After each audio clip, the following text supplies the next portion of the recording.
Hey everyone, and welcome back for another deep dive. Today, we're going to be looking at Anthropic. Anthropic. Yeah, and more specifically, their Claude family of AI models. Yeah, it's pretty fascinating stuff. Yeah, they're really kind of doing some really unique things in the AI space. Absolutely. And I think what's particularly interesting is their real commitment to safety and ethical development. Yeah, that seems to be like a big thing for them. I was reading about how... Yeah, they were actually Uh, founded by some former OpenAI researchers oh, who wow.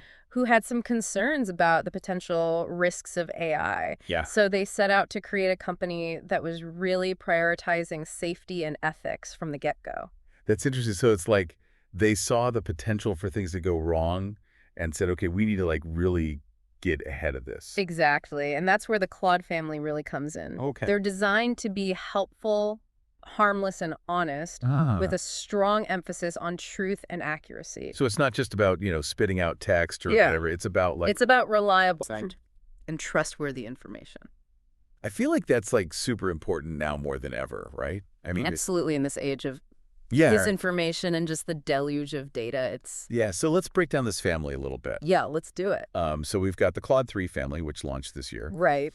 and they've got a few members, right? It's not just one. It is a family, so you can kind of think of them as siblings, each with their own sort of specialty or strength. Okay. So we have Claude 3 Haiku, which is kind of the speedy one, built for efficiency. Okay. You know, if you need something done quickly, like a quick fact check or to summarize a document, Oh, that's interesting. Haiku's there for you. So that's like my, I need to get this done right now kind of AI. Exactly, like a super efficient personal assistant who's always ready to go. Gotcha. Okay. Okay. But what if I need something with like a little more depth, a little more oomph to it? Right, well then there's Claude 3 Sonnet. On it. Okay. It's kind of the all-rounder. Okay. So it's designed for a variety of tasks.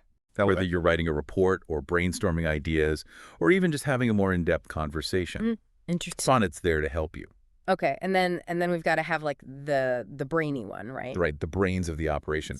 That would be Claude 3 Opus. Opus. So Okay. this is the one you go to for complex analysis and reasoning. Gotcha. You need to sift through a mountain of research papers, analyze some complex data. Yeah.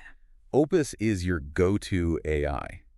So this is really interesting to me because it's not just text, right? You mentioned earlier that they can work with images too. Absolutely. That's one of the really amazing things about the Claude models. Okay. They're built with what we call multimodal understanding, Multimodal. which means they can process and integrate information from multiple sources, Okay. including text code and images. Images. So I can show Claude a picture and say like, "Hey, write me a poem about this," or... Exactly. Wow. Or you could show it a diagram of a complex machine and ask it to explain how it works. That's amazing. The possibilities are really quite remarkable. This is all starting to sound less like using a tool and more like I've got a really smart colleague that I can bounce ideas off of. Yeah, that's a great way to put it. And the fact that they're so focused on the safety and the transparency is also really intriguing. Right, and that's really one of the key things that sets Anthropic apart, Okay. is their approach to AI training, which they call constitutional AI. Constitutional AI. It's like giving the AI a set of principles or guidelines to follow, almost like a constitution for ethical behavior. So it's not just about like, here's a bunch of data, go learn. It's like, here's a bunch of data, learn it, but also like... Right, it's about instilling a sense of ethics and responsibility. behave yourself. Exactly. Okay. And these principles include things like being truthful, avoiding harm, and respecting human values.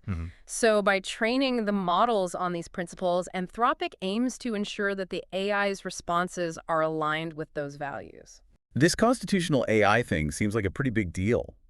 Like, how does that actually work in practice? Like, what makes that different from, traditional AI development? Well, in traditional AI development models are often trained on massive data sets Right. without much consideration for the ethical implications. Yeah, just feed it all the data. Right, just feed it all the data, Yeah. let it figure it out. Right. Anthropic's taking a more deliberate approach. Okay. They're carefully curating the data that their models are trained on, and they're using a technique called reinforcement learning from human feedback to fine-tune the model's behavior. So they're basically like teaching the AI to learn from its mistakes and like make better choices That's a great way to put it. over time. They're constantly evaluating the model's responses, providing feedback, and making adjustments to ensure that they're aligning with the principles outlined in their AI constitution. That's really interesting. So it's this constant back and forth It to is. make sure that it's staying on track. It's a very iterative process. Wow, this is fascinating stuff. It seems like they're really pushing the boundaries, Right. but in a way that is, really prioritizing these ethical concerns. Yeah, it's a different approach. So how does all this like actually play out in the real world? Like what are some examples of, how the Claude family is being used today? Well, one area where Claude is already making a big impact is in customer service. Customer service. Okay. Companies are using it to power chatbots Okay. that can handle a wide range of inquiries, from answering basic questions to resolving more complex issues. So it's like a chatbot that doesn't make me want to scream Hopefully that's the goal. because they can actually like Did it? understand what I'm asking and Exactly, because Claude is so good at understanding natural language and generating human quality text. oh, These chatbots are able to provide a much more seamless and satisfying customer experience. I can see how that would be a huge plus for companies. I But are there other industries where it's being used? What about things like healthcare or education? Yeah, absolutely. Claude's capabilities extend far beyond customer service. Okay. In healthcare, for instance, it's being used to assist doctors with tasks like diagnosing diseases, Oh, wow. recommending treatments, and even writing patient notes. So it's not about replacing doctors. It's about giving them a tool to like Exactly. It's Well, about yeah. augmenting Yeah. their capabilities. help them do their job better. And because Claude is so good at analyzing large data sets and identifying patterns, it can often provide insights that human doctors might miss. That's pretty remarkable. And what about education? So in education, Claude is being used to create personalized learning experiences for students. Okay. It can adapt to different learning styles, provide targeted feedback, and even generate custom quizzes and assignments. So it's like having a personal tutor Exactly like a tutor, for every student. tailored to their individual needs. Wow, this is all incredibly exciting. But I do have to ask, are there any potential downsides to this focus on safety? Could it like limit Claude's capabilities in any way? That's a great question, and it's a question that Anthropic has grappled with as well. Okay. And while it's true that any constraints can potentially limit capabilities, Right. they believe that their approach ultimately leads to more robust and reliable AI systems. So it's about finding that balance. Finding that sweet spot between innovation Yeah. and responsibility. They're not just trying to make the most powerful thing, they're trying to make the most powerful but also beneficial thing. Exactly. This has been really insightful, and I feel like we're just scratching the surface here. Yeah, there's a lot more to explore. But before we move on, I would love to hear from you, our listeners. What are your thoughts on this approach to AI development? Are you excited about the potential of safe and responsible AI? Do you have concerns about the potential limitations? We'd love to hear your perspectives. We want to know what you think. We'll be back in just a moment to dive even deeper into this fascinating world of Anthropic and the Claude family. Stay tuned. Welcome back to our deep dive into Anthropic and the Claude family of AI models. So before the break, we were talking about, some of the real-world applications of Claude, Right. like how it's being used in customer service, healthcare, education, all these different fields. Exact. And it's important to note, I think, that, we're not just talking about replacing humans here. Right. It's not about There's replacing, it's about augmenting, Yeah, augmenting human capabilities. enhancing our abilities, helping us to solve those really complex problems. Yeah, it's more of a collaboration. Exactly. A collaboration, not a competition. One of the things that I thought was really interesting that we touched on earlier was that concept of constitutional AI. Right? Seems like a really innovative approach. Yeah.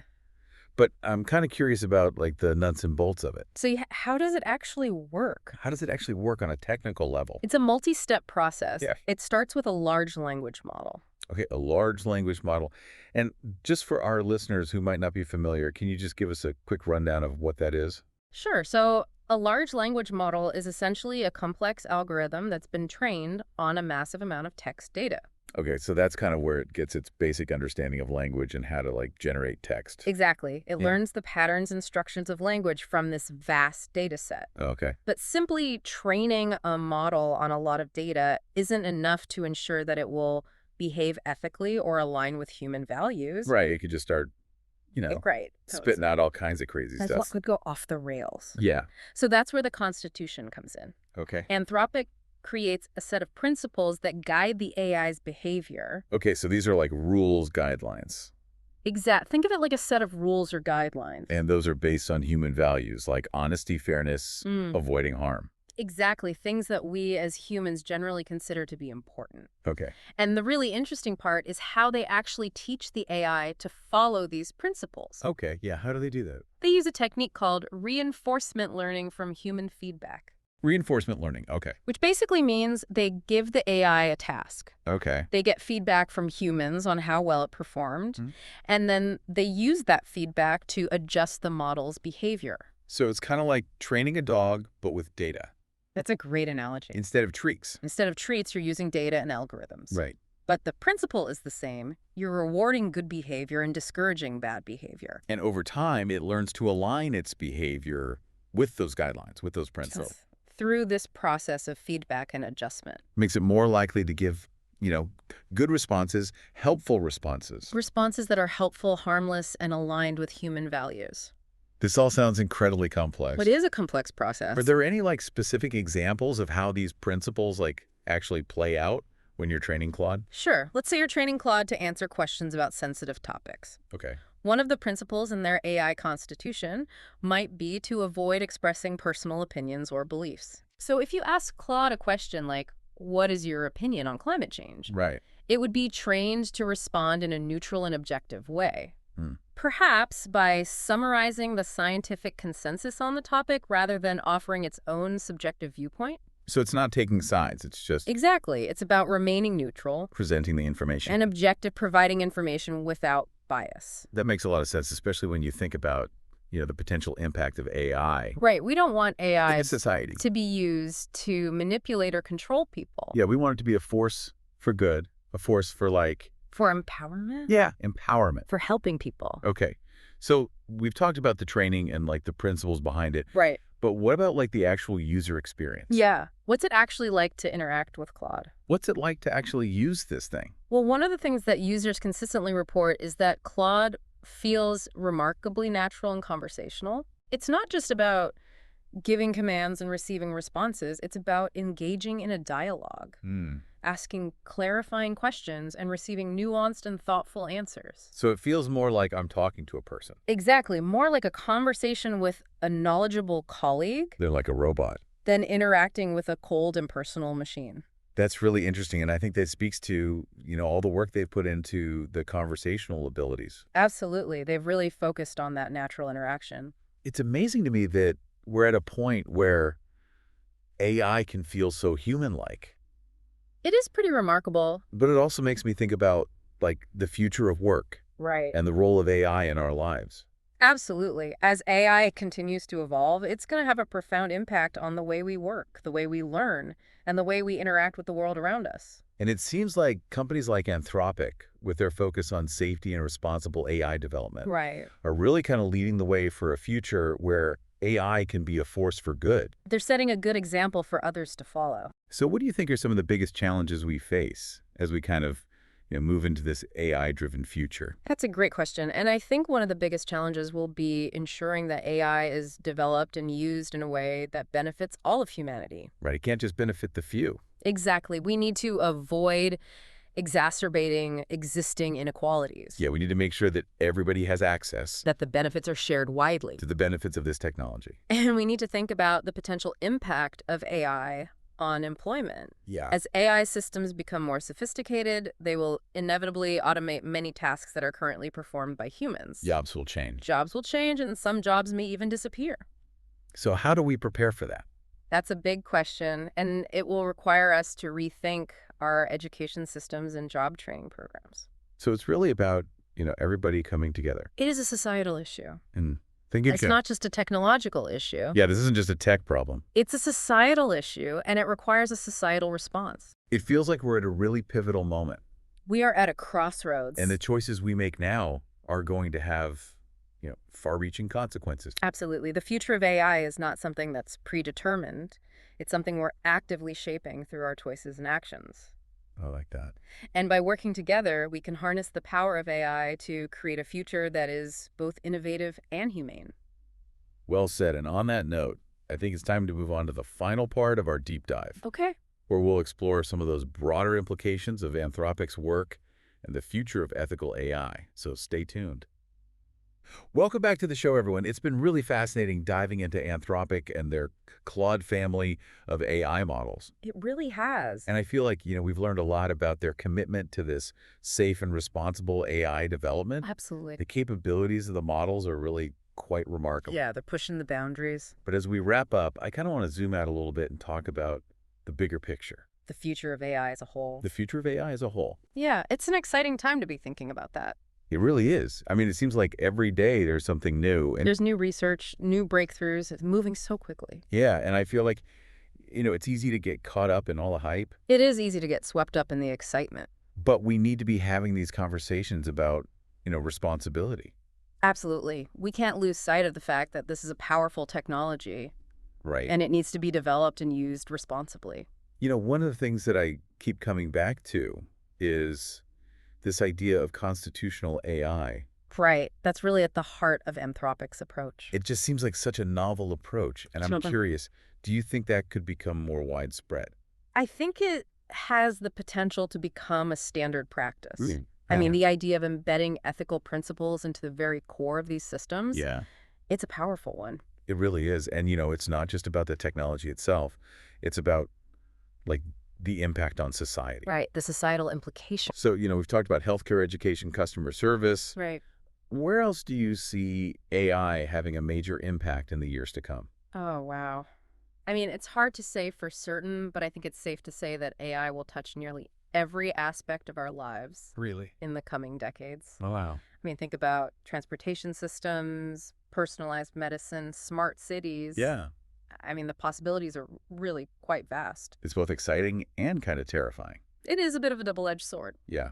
So what are some of the things that we need to be thinking about? Like, what are the risks? What are the challenges? I think one of the biggest challenges will be ensuring that AI benefits all of humanity. Right. Not just a select few. Exactly. We need to avoid exacerbating existing inequalities. Yeah. We need to make sure that everyone has access to the benefits of this technology. We were talking earlier about, jobs and the future of work. Right. That seems like a big one. That's a huge one. Yeah. As AI systems become more sophisticated, they will inevitably automate many tasks that are currently performed by humans. Right. And I think there's a lot of fear around that. There is, and it's understandable. Yeah. But I think it's important to remember that AI can also create new jobs, new opportunities. Okay. It's not just about job displacement, it's about job transformation. So it's about being prepared. Exactly. Being proactive about adapting to these changes. It seems like, we need to be having these conversations now, Absolutely. We need to start planning for this future. not just reacting to it as it happens. Right. It's about being proactive, not reactive. It's a lot to think about. It is, but it's also incredibly exciting. I mean, we are on the cusp of a technological revolution. Yeah.